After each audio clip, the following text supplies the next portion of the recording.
asalaamaaleykum ñu ngi seetaan ñëwaat nañ tey ci ñaareelu cours ci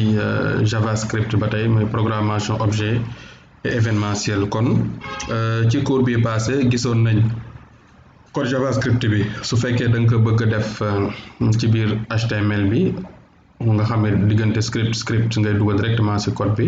wala su fekkee da nga ko bëgg def ci beneen fichier boo xamante ni da nga koy ber à part comme fii nga xam dañoo créer benn fichier tuddee ko a.js daal di koy woo directement rek ak attribut source nga xamante ni kon code bi moom la ñu jotoon a def kon bu dee code JavaScript externe boo xam ne da nga ko ber ci biti mën nga changer script bi ci entre head wala ci body maanaam fichier bi bu fekkente ni da nga ko ber à part boo koy woo mën nga ko woowee ci entre parenthèses body ci HTML bi comme niñ def fii su ma neexoon aussi au lieu de fii ma ñëw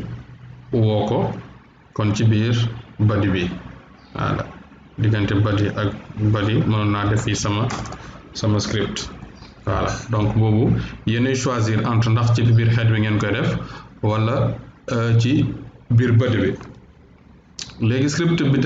ba tey maanaam JavaScript bi nga xam da nga koo ber dafay comporté wu comme si bu fekkoon dafa nekk ci biir page HTML bi directement rek du am benn différence maanaam nga def ko ci biir ak nga def ko ci biti waaye bu fekkente da ngaa ber JavaScript bi def ko ci beneen fichier bu boobaa doo ci def balise script bi code JavaScript bi rek nga def directement comme fii bu ngeen seetloo biñ koy ber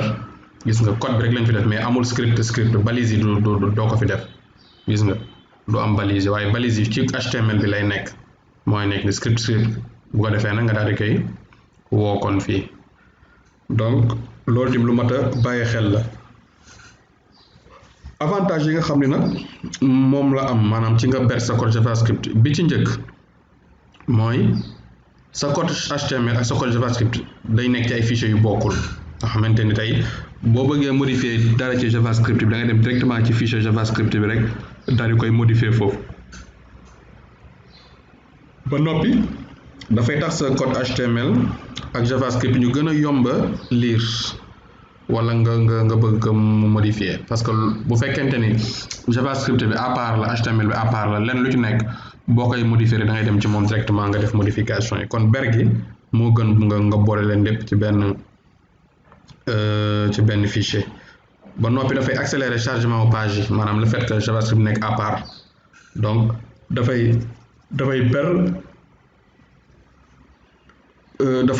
gaawal chargement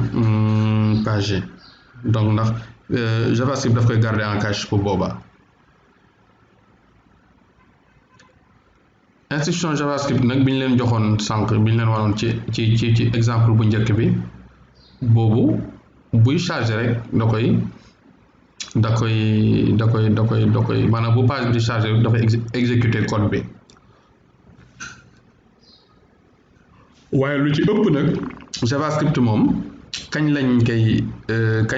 lay exécuter wu mooy bu fekkee benn événement dafa am par exemple nga cliquer ci benn bouton mu exécuter comme li ñu leen waroon bi ñuy créer boîte de dialogue bi nga xam ne JavaScript bi existé na waaye tant cliquer wu ci bouton bi du exécuté wu donc lu ci ëpp nag noonu lay demee maanaam bu fekkee dafa am benn événement bu produire donc comme clic d'un bouton nga exécuté wu donc lu ci ëpp noonu lay faral di demee su fekkente ne JavaScript dañ ko def ci biir fonction mooy comme ni ñu leen wanoon mën nañu woo fonction bi nag boo koy woo turam rek ngay bind ak ñaari parenthèse loolu aussi gis nañ ko bu dee fonction JavaScript dafa am ay méthodes lu ñu naan ay méthodes pour nga mën afficher yoo xamante ni moom moo ko moomal boppam mën na afficher données yi ci façon yu bari par exemple su fekkee da ngay créer benn boîte d'alerte jot nañ ko gis maanaam moo bi gisoon nañ ko alerte donc mën ngay jëfandikoo Windows.alert bu fekkente ni da nga bëgg bind ci biir page web bi document.write ngay jëfandikoo loolu gis nañ ko bu fekkente ni da nga bëgg bind ci biir élément HTML nag bu boobaa inner HTML ngay jëfandikoo inner HTML waaye bu fekkente ne da nga bëgg bind ci console bi bu boobaa console.log ngay utiliser console.log voilà mën nañ jël ay misaal par exemple bu dee Windows.alert bi xaaral ñu créer benn document woon leen fii par exemple am na benn document HTML ma dem enregistrer sous ma tuddee que 1.html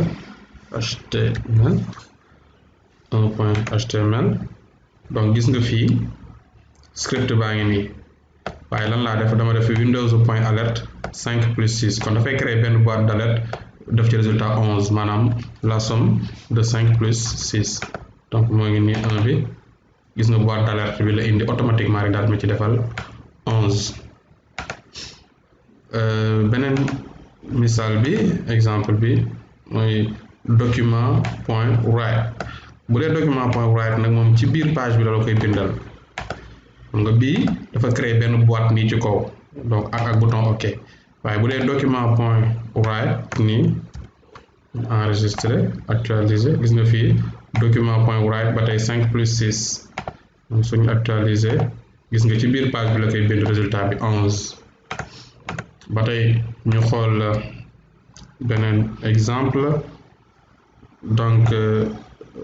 li ñu waxoon sànq document.write supprime contenu dafay dindi contenu HTML bi fa nekkoon voilà au moment bi ngay charger kon page bi exemple ngi nii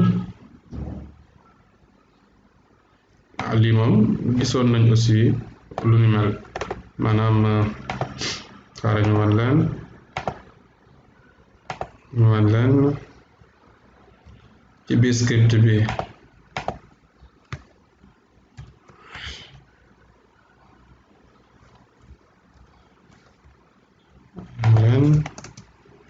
voilà donc fii ñu am benn ñu dindi script bi voilà nga fii am nga benn bouton boo xam ne clic moo ci nekk léegi boo cliquer mu exécuter fonction bi tudd my function day am parenthèse my function donc my function la def dafay def document.write maanaam dafay afficher ci biir page rek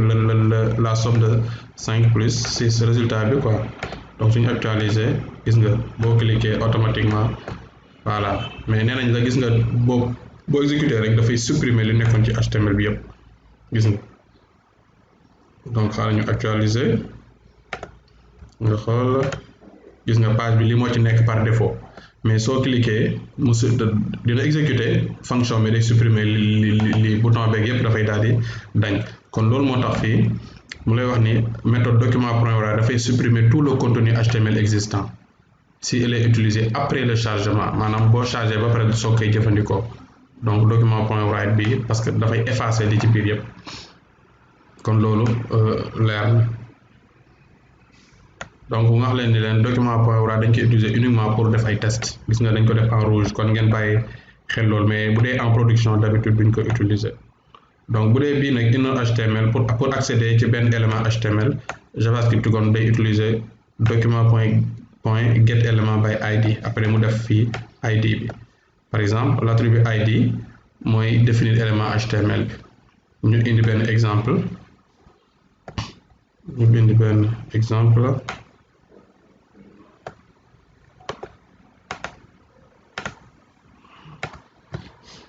gis nga fii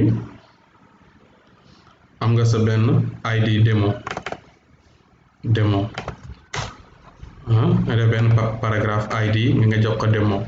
léegi fii document.getElement by ID nga jox ko demo point inner HTML 5+6 donc dafay ñëw fii ci 5 fii lay def résultat bi ci paragraphe bi voilà lay def gis nga ne résultat bi 11 la su fekkoonte ni ID bi par exemple lii H1 la par exemple H1 ñu xool bu ñu actualiser au lieu de paragraphe gis nga titre la koy def voilà donc inner HTML nii lañ koy jëfandikoo da ngay def document point get element by id léegi id bi nga créé woon ci balise bi nga ko créé comme h1 balise bi ma créé ko id démo après donc boo ñëwee fi nga def point inner HTML donc résultat bi ci h1 bi la koy indi h1 bi nga xam moom moo yore id démo bi voilà donc loolu lay tekki beneen bi ci des mooy méthode bi console.log moom pour débogage maanaam xool est-ce que sa code am na erreur wala genre yi d'habitude loolu moo tax ñu koy faral di jëfandikoo daal donc méthode console.log pour afficher ay données donc dinañ gis lu gën a yaatu débogage maanaam lan mooy débogage waaye ñu wan leen exemple bi en attendant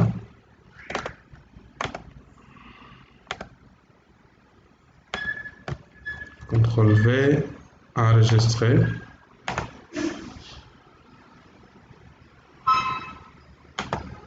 boo actualiser doo gis résultat bi waaye boo defee clic droit inspecter nii après nga bës fii console gis nga résultat baa ngi nii 11 voilà donc soo bëggee gis console bi da ngay ñëw ci page nga def clic droit inspecter nii après nga bës fii console donc lépp lu xew ci console bi da nga koy su ma ñëwoon fii par exemple ma changer 5 plus 5 au lieu de 11 léegi 10 lay nekk xam nga ñu enregistrer bu ñëwee fii actualiser gis nga résultat bi kon ñu ngi nii 10 la kon loolu leen indiloon tey ci seen deuxième cours JavaScript ñu leen di jox daje kon ci fan yi ci beneen vidéo jërë ngeen jëf kon ñuy fàttali rek ku am ay question mën nga envoyer email ci sama email nii cherifly@gmail.com voilà comme ça dinañ mën a tontu seen ay laaj jërë ngeen jëf